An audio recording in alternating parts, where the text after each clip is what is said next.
All right, so we are live with our webinar on what do the numbers mean at Palomar College. So let me switch back to kind of show where I am. So hi, everybody. I'm Kelly Falcone, our Professional Development Coordinator at Palomar, and I'm here today with our Interim Vice President for Instruction, Dan Sourbeer, and he's going to be explaining to me as well as helping you all understand what all of the numbers mean here, especially when we're talking about conversations with enrollment management. I know that I was always confused about the numbers and how we use those numbers in making our plans as a college. And at the beginning of this year, Dan did a presentation at Strategic Planning Council that really helped to make it make sense to me. So I invited him here today to hopefully be able to give you all this information as well. So Dan, passing it to you. Well, I appreciate it. Hey, that's pretty exciting. I've never done a webinar before. I've participated in them, but I've never actually done one. So I want to thank Kelly for pushing me to do this. I think it's a great way to communicate with the college. And anyway, hopefully those of you that are participating will have some questions, and I'll just dive right in. So how about that? So anyway, looking at how we're funded, I just think it's important that everybody know, where our funds come from and why enrollment is so important to us, actually, because that's really our funding stream. But I want to say at the outset that I don't look, even though I'm going to be talking numbers and money and that kind of thing. I mean, I know I don't look at education as being business in a sense. The role of a business is to make money. Our role is to educate students, but unfortunately we do have a revenue stream that we have to take care of. It. We have to pay people and that kind of thing. So, but I don't want to confuse a business with what we do. So, and I don't want you to think that that's really my philosophy.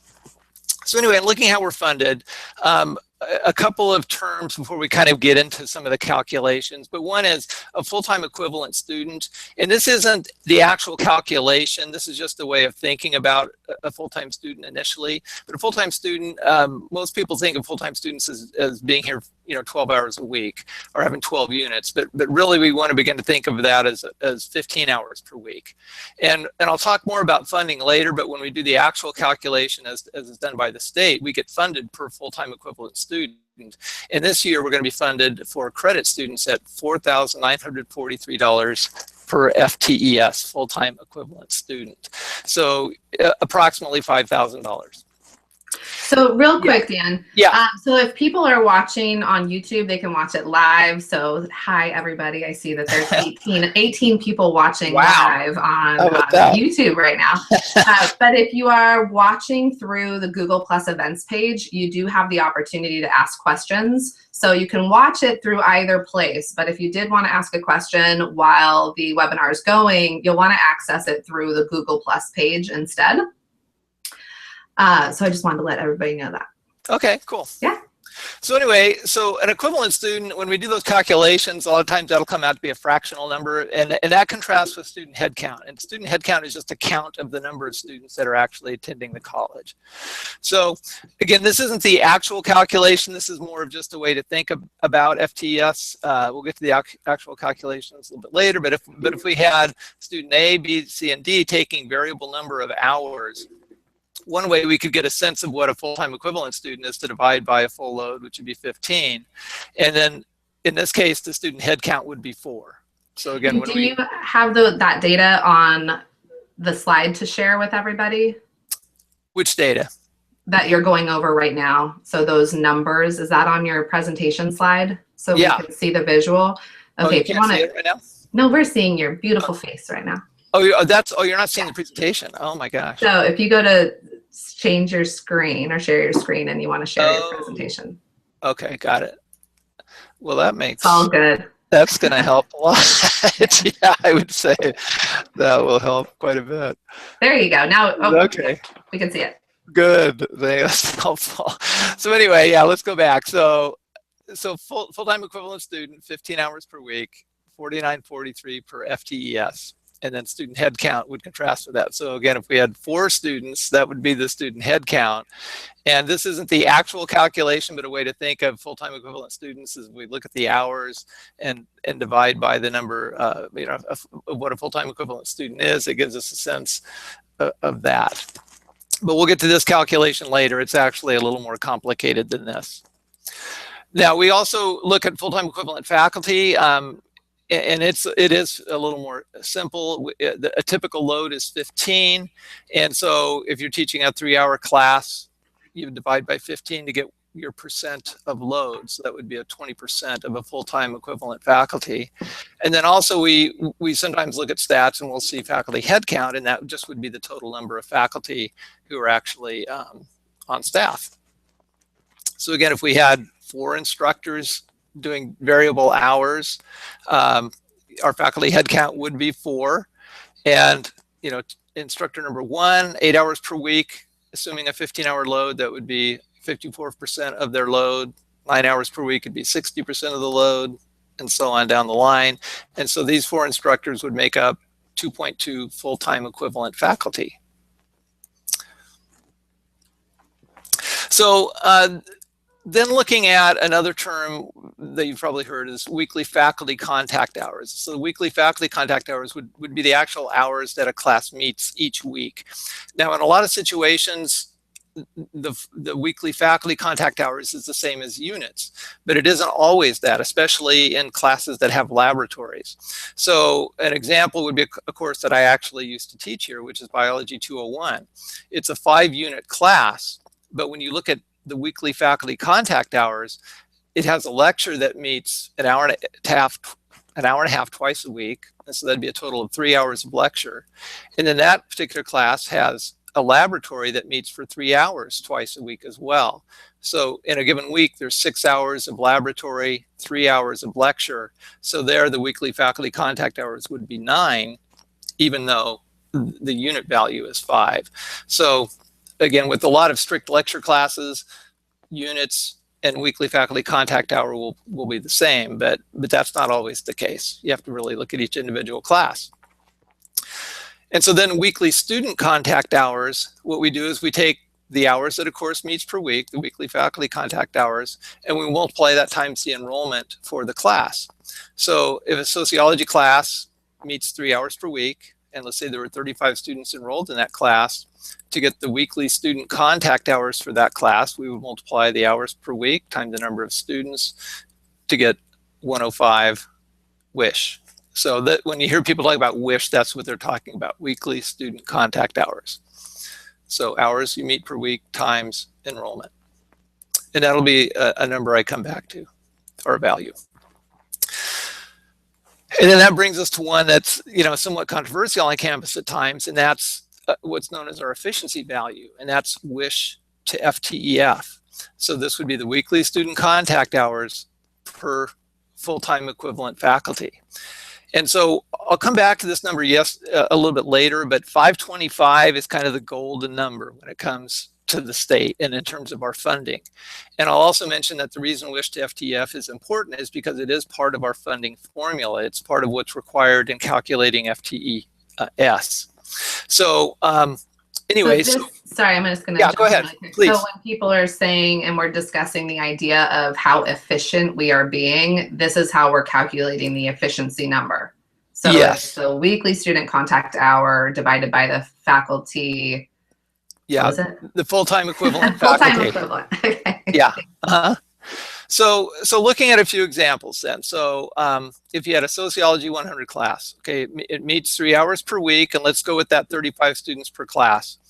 You'd multiply the 3 times the 35. That gives you a WISH of 105.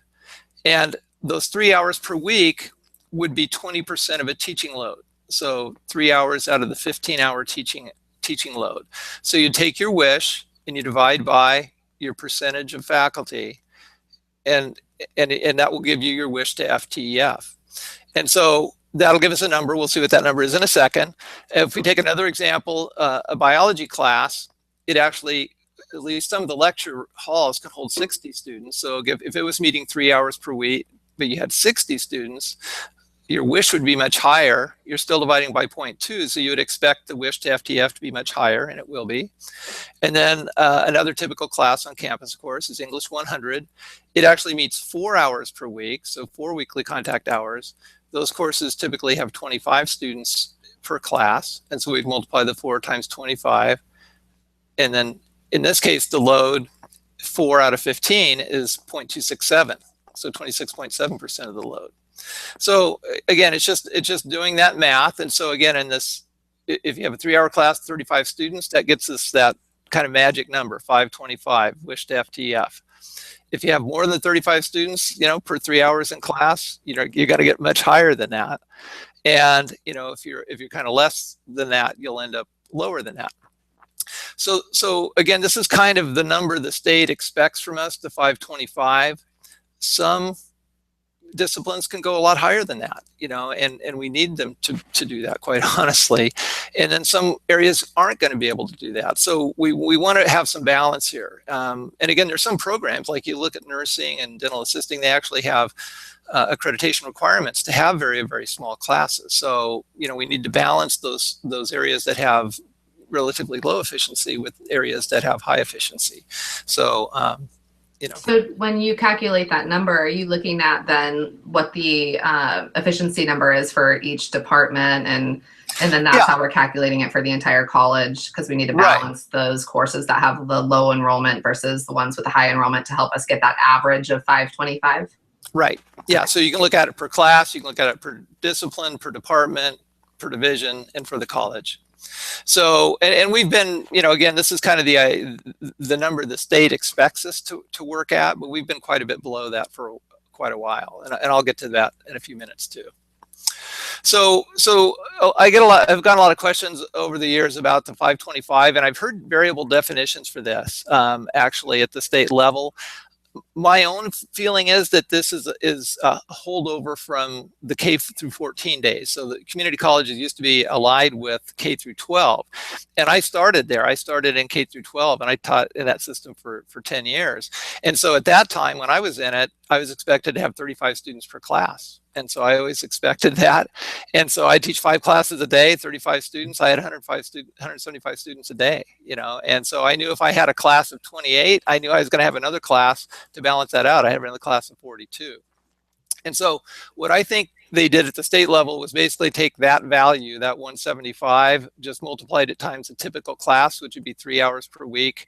And that gives you the number of kind of an expected number of hours per week at our level. So my feeling is that this number was derived from the days of K through 14 in a way to kind of mirror what was happening in the K through 12 system. So considering that, then, as we look at FTES calculation, so that 525 then is part of that calculation. So the actual way that full-time equivalent students are calculated is that you take your weekly faculty contact hours. Remember, that's the hours the course meets per week. You'd multiply that times enrollment. And we've already defined that as weekly student contact hours. So that should be another way of multiplying these. That's weekly student contact hours. And then you multiply that times the number of weeks. And so the state, at least currently, defines that as 17.5 weeks. And then you divide by 525. Okay. So if you take 17.5, divide by 525, or 17.5 over 525 is 1/30th. So another way of doing this is just taking your weekly student contact hours and divide by 30. That's kind of a shortcut. So again, you can multiply it all out, or you can take your weekly student contact hours and divide by 30. Either way, that's where you get your FTES. So again, going back to the 3 examples we used earlier for the calculating the wish to FTF, if we now look to see how many FTES they generate, your 3-hour class with 35 students, 105 wish, multiply by 17.5, divide by 525, and I'll just go ahead and actually, that would give you 3.5 FTES. And the biology class, 3 times 60, 180, 180 times 17.5 divided by 525, 6 FTES. And again, we would expect that, more students will generate more FTES. And then the English class, do the math, and you'll get 3.3 FTES. Okay. And then in terms of funding, I don't know if you remember, but if we go back, each FTES, how much is the state going to pay us for each FTES? $49.43. I thought you were testing me right now. I was testing you. Yeah. So they're going to charge us, or they're going to pay us $4,943 per FTES. So, so again, you can kind of estimate around $5,000 per FTES this year. So anyway, so that's where our income comes from. That's where our revenue comes from for the college. We call that our apportionment. So we get a certain apportionment every year based on the number of FTES that we generate. But again, what I want to go back to also is just remind you then that this is why the 525 is important, because that's the denominator in all of these. And so that's that efficiency value. So it does matter, because that ultimately determines how many full-time equivalent students we have. And I won't belabor this, but again, that then translates to money to the college. So again, if you kind of looked at a full class in each of these examples, that would, one full-time faculty member would be generating this amount. If they had this kind of a load, they'd be generating this amount. If they had much larger classes, and they would generate this amount if they were kind of intermediate. So again, I don't want to really belabor that, but that's tied to funding. And again, the greater the efficiency, the more income is generated really from that, or revenue from that. But we're not really in the business of just generating income. We want to educate students. So I do want to keep coming back to that. And I know that. So anyway, enrollment management then is significant. It's important because, again, it pays for all of our salaries. It pays for our benefits. It pays for the people that are here, and also it pays for our facilities and the upkeep and all of that kind of thing. So anyway, so we have to be smart with our enrollment. So anyway, to manage enrollment effectively, we need a management team. We need to look at trends, past, present, and future, and we want to try to involve everyone. So some of the large-scale decisions may be made at the executive level, but ultimately we want deans working with chairs, working with faculty, in determining what's an effective schedule and how we should be managing our enrollment on a larger scale.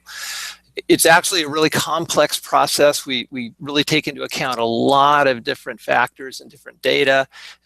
So it is kind of complex, but in a practical sense, really what we have to do is establish an instructional target. From that, we can determine a weekly faculty contact hour budget for divisions and departments, and then we have to schedule within that budget, basically. And so that's kind of the practical sense, and that's what we've been doing, for a few years at least at the college, more than that really. But we're just going to have to be more careful with it. So I think I'm just going to skip over this slide. This explains what I'm going to explain in visually, a little more aesthetically pleasing way rather than just reading it off. But when we look at our apportionment, then we're looking at FTES, and we have to generate, and we're essentially given a target each year by the state. And we have historically, at least last decade or so, we've been a large college. And so when you're a large college, the state sets a target for you. They say, we will assign this number of FTES to your college, and we're expected to hit that target. And one of the other benefits of being a large college is that we get a large college bonus. We get a $1 million bonus for reaching that target. So what happens here then is we take summer enrollments. So our summing or adding up of FTES begins with the summer. So you take summer enrollments, you'd add those to fall enrollments, you'd add that to spring enrollment, and hopefully you hit your target. Hopefully you hit your FTES cap, your apportionment cap. Unfortunately, what's happened the last 3 years is we've ended up short of our target goal. And so 3 years ago, we were 330 short. And so what happens then is that we can actually look to the next year. We can look at summer enrollment, and we have the ability to pull back some of that summer enrollment to make the cap. And so we've had to do that for the last 3 years. So 3 years ago, we pulled back 330 FTES from the next year. 2 years ago, we pulled back 540 FTES from the next year. And this last year that we just finished, 14-15, we pulled back over 1,200 FTES from this year. So The problem with that, of course, is that now when you start your next year of apportionment, what's the problem, Kelly? We don't have enough, right? Yeah, So you're saying like we have a yeah, you're expecting this much and you don't have it. So this is what you'd expect to have going into your next summer, but because you've moved so much back, you only have a fraction of that. So you have to make that up going into the next year. And we haven't been able to do that. So like I said, 3 years ago, we moved back 330. We were hoping to make that up the next year. And we were another 200 short on top of that. So the next year we had to borrow 540. And then we had a really tough enrollment year last year. So we actually had to move 1,217 from our current year back to 1415 to make that cap. So have we just been playing catch up? Is that what you're saying? So Yeah. we keep borrowing and then we're starting off lower than where we should be? Exactly. Because we're having to rely on our summer since our fall and spring enrollments aren't high enough to reach the large college number? Exactly. Is that right? Okay. Excellent. Okay, so this really has led us over the last year or so to ask a fundamental question, which is, are we a large college in terms of funding? And so, again, a lot of numbers here, but hopefully it'll make some sense to you. So as we look at this year, the 15-16 year, to remain a large college, we would have to meet a cap of 19,880 FTES. But we would not only have to generate that in our schedule, we also, remember I just told you, we moved back 1,217 FTES from this year to the previous year to make that cap. So we would also have to make up that gap. So really, our schedule needs to generate over 21,000 FTES, to really make our cap. So when we look at 14-15, our last year, that schedule only produced 18,643 FTES. And we didn't do a very good job at that. So you can see our wish to FTEF was 435. And what do we really want that number to be at? 525. Exactly. So that means that we brought in a lot less money. Is that right? Well, ultimately, yeah. So that's my point, is that last year, well, looking at this year, so we'll look at this year, we really need to get to 19,880. Last year, if you look at what we actually produced, not worrying about what we moved back, we actually produced 18,643, but we spent nearly $1 million for about 120 of these FTEs. I mean, we were really chasing enrollment, and so we were adding lots of classes, and they were very low enrollment classes, as it turned out. So it cost us a lot of money to add those classes. So even overspending, we only produced 18,643 in our schedule last year. So the problem is, we're trying to get to this number of 21,097, and our schedule didn't even produce that last year. If you look at where we are right now, our fall enrollment is down 4%. Okay, if that's a trend that continues into the spring, then that means that we would only be able to generate, even at this ideal standard from last year, less than 18,000 FTES. Okay, so 96% of what we produced last year, that's less than 18,000. So the bottom line is we would need to borrow over 3,000 FTES to reach our cap. Our summer enrollment doesn't produce that many FTES. So as you look at this year and where we are, we're not a large college. We're not going to make our large college cap, as set by the state. So the other question is, okay, well, what about our budgeted apportionment? And so what we decided to do this year, because we knew enrollments were down, is we decided to go with our apportionment from last year, which is 19,320. That we'll see if we can reach that. But again, as we look at summer enrollments and fall enrollments, again, we're looking at the same problem. So even if 19,320 is our target, we still moved back 1217 to the previous year. So we would not only have to generate the 19,320, but also make up the 1217. So this is really what our schedule would need to generate, 20,500 FTES. We know our schedule only produced 18.6. We know that currently, actually, that should be a 96 there, darn it. Anyway, we know that our current schedule only produced 96% of that. So bottom line is we still need to borrow 2,600 FTES from the next year just to make our budget this year, and we can't do that. There's not enough summer enrollment to do that. So we won't reach our budgeted apportionment. So we're not only going to not be able to reach the large college cap, we're not a large college, we're not even going to be able to reach what we budgeted for this year. Unless we have a spring that's going to be like, 8 or 9% growth, and there's no evidence that that's going to happen. So what does that mean? Well, what that means is that we go into something known as stability funding. And stability funding is a 3-year process. So this occurs when a district doesn't meet its base. And so our base is that 19,320. That's the number we were going for. And it's just not going to be possible to reach that. And that's the apportionment number, right? Yes. So since we're not reaching the number that the state gives us for apportionment, then we have to go into stability funding because we're not reaching that. Right. Right. And then the large college was even higher than the that apportionment number. Okay. Exactly. Yeah. So we had realized we aren't going to make large college, but we thought, well, maybe we can still make our apportionment, our base number, but we're not going to make that either. So we're headed for what's known as stability funding. So what happens in stability funding is that the first year, and this would be the first year of stability funding, will be funded as if we were going to make our base. So we'll be funded at 19,320 FTES. Even though we can't hit that number, the state will fund us at that number. And they'll also give us the $1 million large college bonus.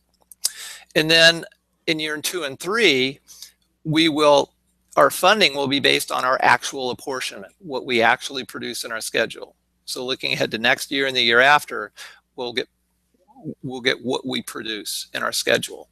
We'll still get our $1 million bonus for those 2 years, but it will be based on what we actually generate.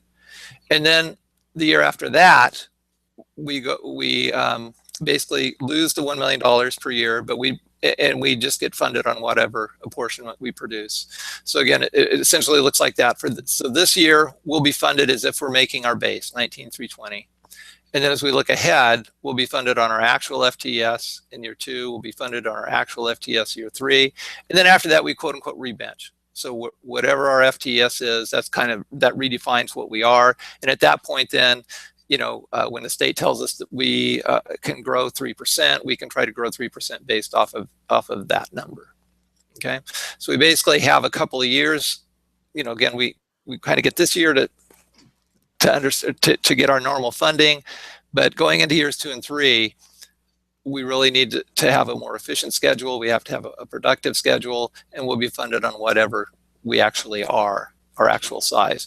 So we also get the $1 million bonus for 3 years, but after that, the $1 million bonus goes away, and we're basically rebenched as what's known as a medium-sized college instead of a large college. All right. So, we've been living off of our deficit for a while. This isn't quite the latest budget, so we're actually up a little bit this year. We'll also be up, next year, and that's the actually it's the year that just finished, rather, and this will be for the current year. And the reason we're showing a surplus is due to the SERP, so that's part of it. But we're, if you look at the difference in funding, if we're going to have to go from 19,320, to say 18,000. Let's say that's a difference of 1,200 FTES. If you multiply that times $5,000, that's $6 million. So as we project out, we're looking at a lot less revenue, significantly less revenue. Yes. So real quick on that last slide, the third column, can you just explain what the 3 columns are? Oh yeah, sorry about that. So I think the first column is, in fact, I don't have my glasses on. Let me put them on real quick. So this is the beginning fund balance, ending fund balance, and then the difference. So either deficit below the line and surplus if you're above the line. So beginning fund, beginning, ending, and difference. So again, this year we'll actually show a surplus, but only because we took the SERP. So anyway, when you look at what we've actually been doing the last few years in terms of our actual productivity, not worrying about whether we were borrowing back or not. If we go back a couple of years, 12, 13 year, our schedule produced about 18,200. 13, 14, we were up, we produced 18,700. Last year around 18,600. And we're kind of projecting that we think we'll produce around 18.2 this year, but that isn't necessarily what we'll report because we moved so much back. But I guess the point I'm trying to make here is that it's not a surprise really that we're not a large college. We haven't been a large college for a while. And so this is more of just a realization of what we are and where we are in terms of our actual enrollments. And so, where are we in terms of our enrollment? So, here's our district, and why are we losing enrollments? And of course, we physically have an extremely large district. So in that sense, we're still a large college district, no question about it. But of course, the population density is really low out in this area, and we still have to service, those populations. But where we're struggling is in the southern end of the county, so, quite honestly, we've drawn from the San Diego Community College District's student body for a long time. Miramar College is the closest one down here. And for a long, long time, it was not really the most beautiful campus, but they've had bond measures and they've put a lot of money into that campus, and it's a much more attractive campus than it used to be. It's a much more, it's a larger college than it used to be. So whereas these students used to drive up to us, they're not really doing that anymore. They're going to Miramar down here. And so that's where we're losing a lot of our enrollment. And actually I was at I heard from someone who works in that district this week that when you look at Miramar, they were saying half of their enrollment comes from our district. I don't know if that's an exaggeration or not, but I know that they're getting a lot of our enrollment now from the southern end of the district because we just don't really have a physical presence down there. So this is why the South Center is so important for us to get open, so that we can try to draw those students back to Palomar, so they have a closer place to go. And I'll show that in a couple of minutes. But yeah, we just haven't had a presence down there. And then also, our other district, to be honest with you, that we draw from a lot is not even in our district. So that our second or third best feeder district is actually Temecula, and Temecula is in the San Jacinto district. So we've always drawn heavily from the north, which really aren't our students, and we've typically drawn heavily from the south within our district, and even some from the San Diego district. And then also, on the west, Maricosta has a different funding source than us. They basically get their funding from property taxes, and they've been fairly low profile for a long time, but they're looking at potentially, floating bond measures and so on. So they're trying to raise their profile too. So we're actually losing a little enrollment to the west as well. So we've had a history of kind of living off of our neighbors because we had such a comparatively spectacular campus to Miramar. They've upgraded their campus, and so students are staying closer to home. And then also we've been living off of students from Fallbrook for a long time, and San Jacinto is much more visible in that area now than they used to be. So they're making a much more visible presence in Temecula. And so we don't know if we'll be able to keep that stream of students coming down as well. So anyway, we've got, competition at the north, we've got competition at the south, and students are heading in those directions. So yeah, it's, that's kind of where we are. So you mentioned the South Center, and so I think there's an advantage to building the South Center. If you look at Mount Carmel High School, Poway House School, Rancho Bernardo, and Ramona, that facility is in RV. And so if you look at the current situation, students from that high school, if you just do Google Maps on this, it's about 20 miles from Mount Carmel High School to our campus. It's a very short distance to Miramar, and we'll be able to compete with that if we build at the Rancho Bernardo area. Same thing with Poway. Right now they have to drive almost 20 miles to get to us, half that to get to Miramar, and we'll be much closer. Rancho Bernardo, again, same thing, long distance, medium distance. It'll be a short distance to go to the South Center. So Ramona, it's a little shorter, but it kind of depends how they go, whether it can be a long route or a medium-sized route. It's a little shorter to Miramar, but not a lot shorter, but it will be shorter to Rancho Bernardo. So, we kind of feel like if we build down there, we'll have a presence there. And we think that students are going where they're going because it's convenient. And, whereas we used to be comparatively a much larger and more spectacular campus, they've closed that gap. They've done a lot of building down there. It's a much more beautiful campus than it used to be. So where do we go from here? Well, there's a lot to do. So we're informing people. We want people to know, why it's important, why enrollment is important, why do we need to be efficient with our enrollment. And which is what we're doing today, right? And that's what we're doing today. And hey, we're taking one step. I'm on a webinar. So, and then, fostering a kind of a cultural shift in a sense to pay attention to enrollment, to value enrollment. And so, we want to involve everyone, faculty, staff, classified, administrators, and we're really trying to invite in discussion. So in all of the councils, we basically have done this presentation in all of our councils. And now the next step is we're going back and we want to talk about enrollment. What ideas do you have about enrollment? What are your concerns? Where do we go from here? We basically have an executive enrollment team in place, which would be the president, superintendent, the VPs, director of enrollment services, director of research and planning. We also then, of course, involve the deans. We also involve department chairs as we get into the nuts and bolts of actually building schedules. And then, we're really deciding on our FTES target for 16-17. I think we've narrowed that down. We're pretty close. And then we're also working on the tools that we use to manage our enrollment. So again, we have spreadsheets and so on that will help us calculate FTS based on the unit value and weekly faculty contact hours that are being offered. So we're playing with that right now and upgrading those. And then we want to look at areas of weak enrollment, and areas of strong enrollment. We want to schedule for student success. So there's kind of a balance here because we want to schedule to areas where there's high demand, but we can't do that exclusively. And I was actually at a workshop where someone was talking about this, and they said, you could offer almost an infinite number of classes in human sexuality and they will fill.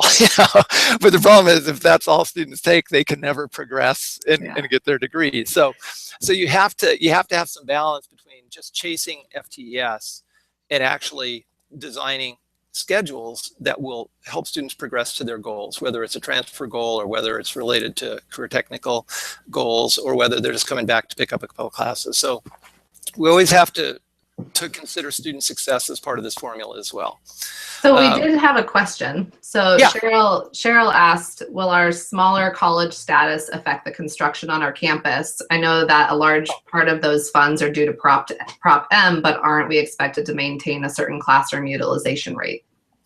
Yeah, I mean, it shouldn't really, because those we've planned so far out in advance. I don't really think it will affect our building. And yeah, there is a certain expectation there, but I mean, I think we still have the potential for growth, to be honest with you. I mean, as we begin to implement some of these strategies, there's nothing to say that we can't regain some of the enrollment that we've lost, quite honestly.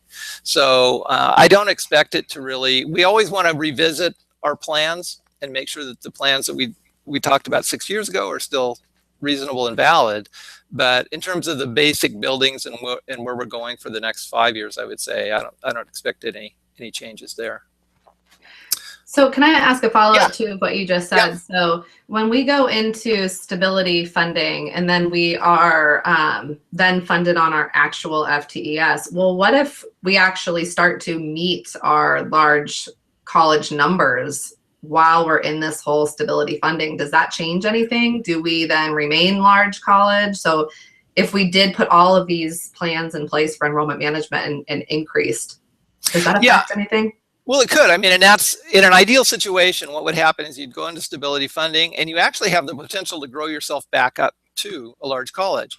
And even after we get out of stability funding, we could continue to grow. But historically, that number for large college has been 20,000.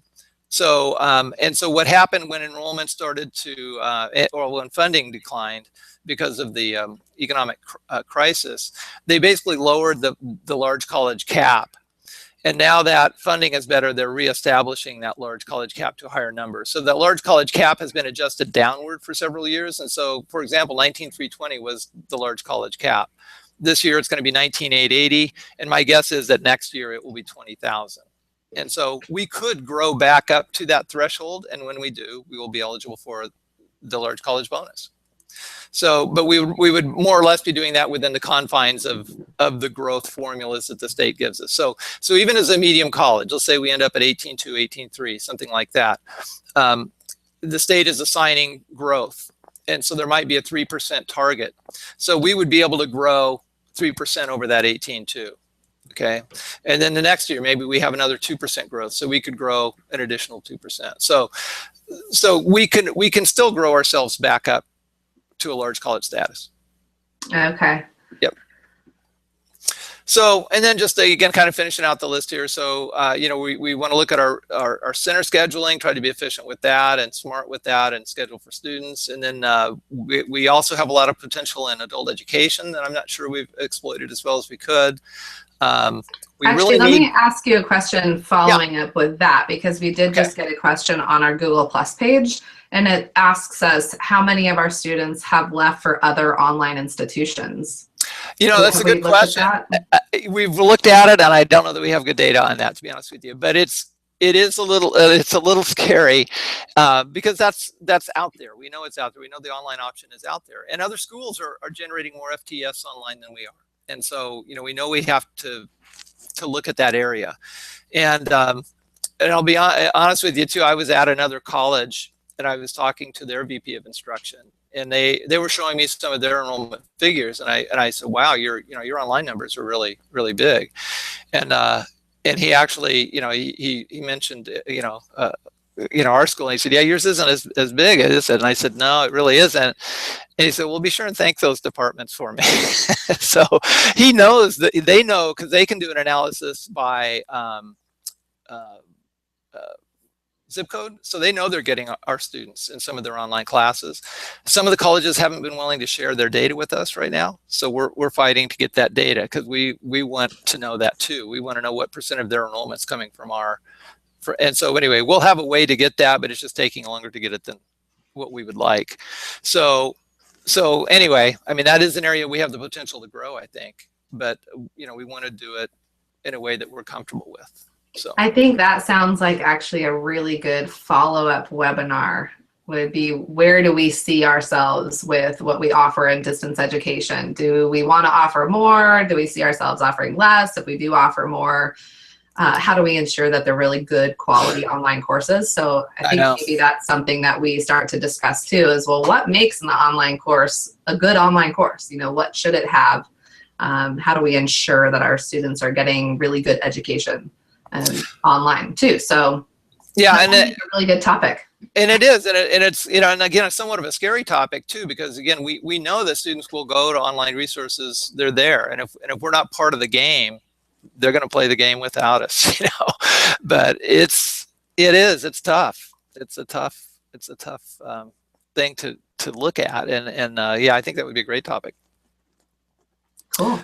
Anything else you want to add? I don't see any other questions popping up. So, actually, I just got another question.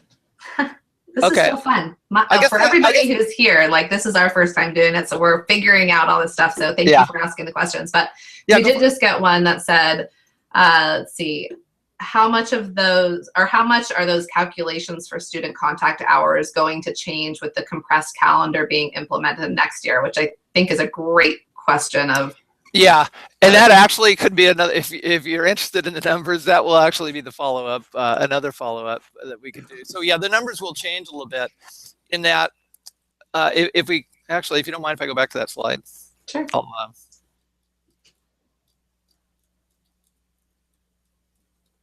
We look at the actual, I wasn't going to do this today, but but if you basically look at this formula here, this one on top.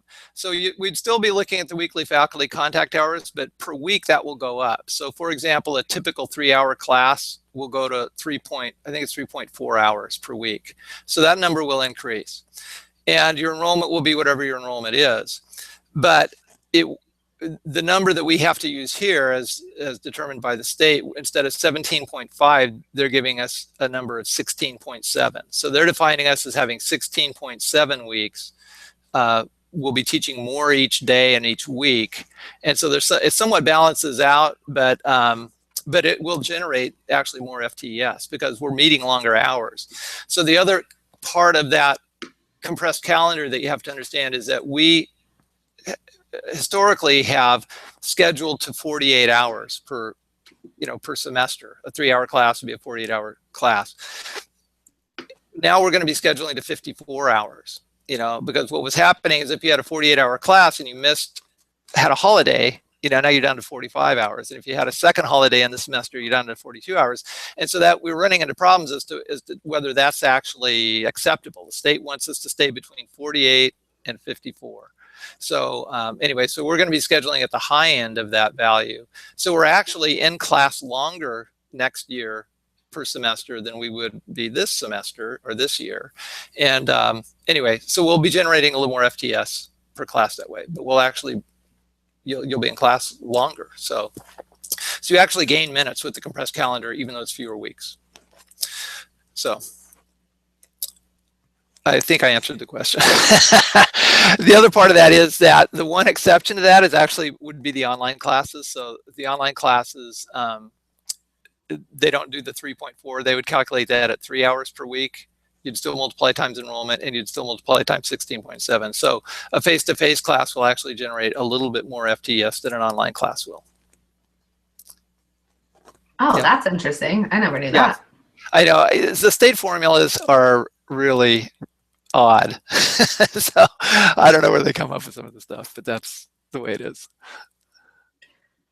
Well, thank you so much for joining me on this first hangout. Yeah. I hope that it was valuable for everyone who was here to watch us, and hopefully we'll do another one again in the future.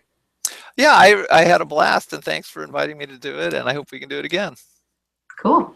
All right. See you at school. Okay. Bye-bye. Bye-bye.